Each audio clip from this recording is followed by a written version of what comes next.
I am a big fan of books that have to do with cats. I also have a cat. His name is Dr. Mittens. So anytime I see a book that has a cat in it, I want to read it. It's like a urge.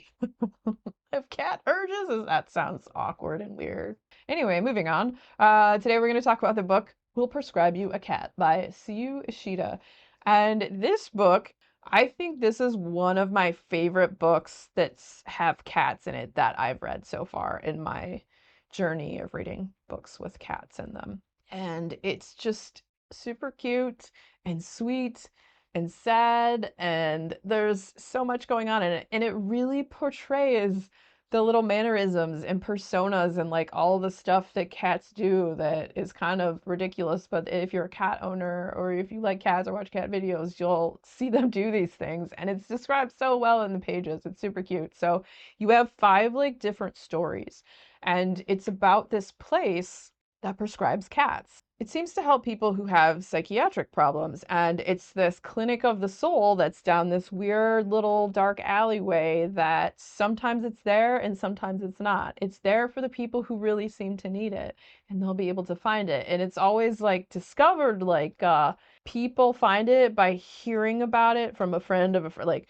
Dan's sister's cousin's girlfriend's grandma said that this place really helped them out. And it seems to be a lot of people who are kind of like at their wits' ends, and they all have kind of different issues going on. So the first one is about this cat named Bee. Bee is a gray cat that ends up being prescribed to this guy, Shuta Kagawa, and his issue is he hates his job. He's freaking miserable. He doesn't quite want to admit it to himself, but he does when he goes to this clinic. So he finds the clinic. They ask him how he found the place, and he was like, it was a person, like I kind of just said, with like Dan's sister's girlfriend's cousin's grandma, or it was something along those lines. And they're like, okay, we're just curious how people find us, this, that, and the other. And he blurts out to the doctor, which is Dr. Nikki. He's like, I want to quit my job. And the doctor's like, oh, okay. He's like, well, I'm going to prescribe you a cat. Take this cat for this set of days, and, once you've done that, come back and see me, and we'll see how that's gone for you, and then we'll see if we need to extend the prescription or whatever. And he's like, all right. And then maybe like he didn't realize that the doctor said a cat, but then they bring out the cat carrier, and he's like, wait, what? That's a cat in there. And he's like, are you sure the cat wants to come with me? And the doctor's like talking to the cat, and he's like, yeah, they seem fine with it. Take them and this, that, and the other. And so he's like, okay.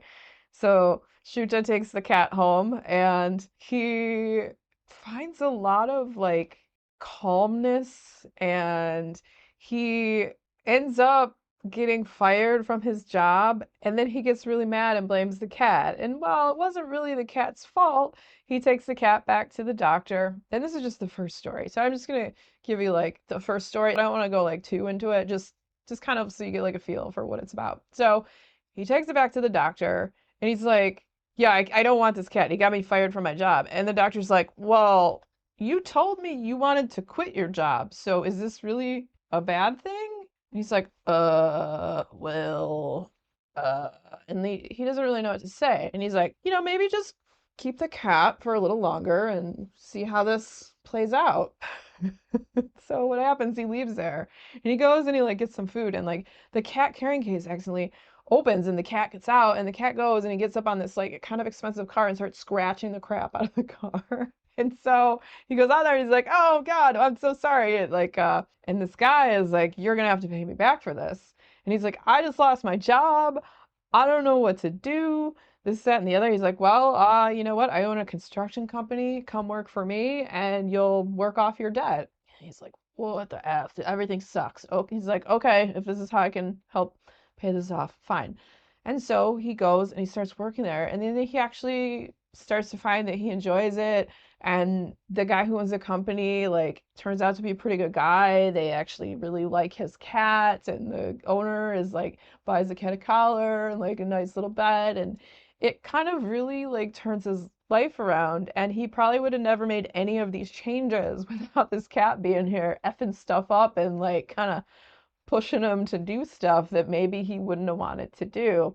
And each story in this book is kind of like this. And you have like different breeds of cat, different, long hair, short hair, Scottish fold, ragdolls. There's a bunch of different cats, and they all have their unique little personalities. And then some of the stories tie in together. So they're separate, but yet they're all going to see the same doctor and the nurse that's there, and what this place turns out to be. And there's like another story under the story about the location of this place too that makes it a bit more haunting and kind of sad and emotional. And it's just, man, it was so good. It's sad, it's sweet, it's uplifting at the same time, and it's just a very beautiful book about cats.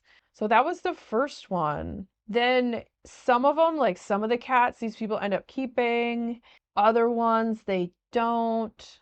So it's not like always all the same. The people who go in there that are prescribed the cats to, never did they ever expect that they would want to end up keeping the cat because, it becomes their little friend, and it brings people together. There's one of the other stories too is about this guy who's getting older, and like he doesn't get along with one of the employees that he works with, and she's just too cheerful and compliments people all the time. He finds it irritating and annoying, and he ends up getting prescribed a cat. And like his relationship with like his wife and daughter hadn't really been the greatest either, and like he gets a cat, and then like the family kind of like comes together around the cat and like starts talking and then laughing, and just they hadn't done those things in so long. And so these sweet little kitty babies seem to bring a lot of people together, and just really I think it's the whole idea of around like, emotional support animals. It really does help, especially if you're in a dark place. You see it if you have an animal friend that lives with you, whether it's a cat, a dog, a lizard, a bird. They know, I think. Like if you're sad, like a dog will come and maybe put his little snoot on your leg, or put a paw on your leg, or headbutt you. Same with like, even though cats will be kind of like dickish, they'll come and maybe they'll sit next to you. Sometimes they'll sit on your lap. They're not always the most affectionate, but sometimes they are. But I love the premise of this. I loved just everything about it. It's so good. I would highly recommend it, especially if you're a cat person. Read Will Prescribe You a Cat. It is adorable. I'm trying to think if I have any other reviews of books that are about cats. I think most of the ones I've talked about have just been in my recent reads videos, because I haven't found one I really liked as much as I like this one. Like there's decent ones. There's one that's like little vignettes and little stories called She and Her Cat that I thought was pretty good. There was The Cat Who Saved Books, I thought was pretty decent. That was another one. Yeah, but I don't think I did a whole lot of standalone reviews of those. Yeah, I'm still toying with the idea of doing a video that's like about books that I enjoyed with cats in them. So, anywho, if you enjoyed hanging out today, hit that subscribe button, come back, see me again, and we'll talk about more bookish things and weird stuff.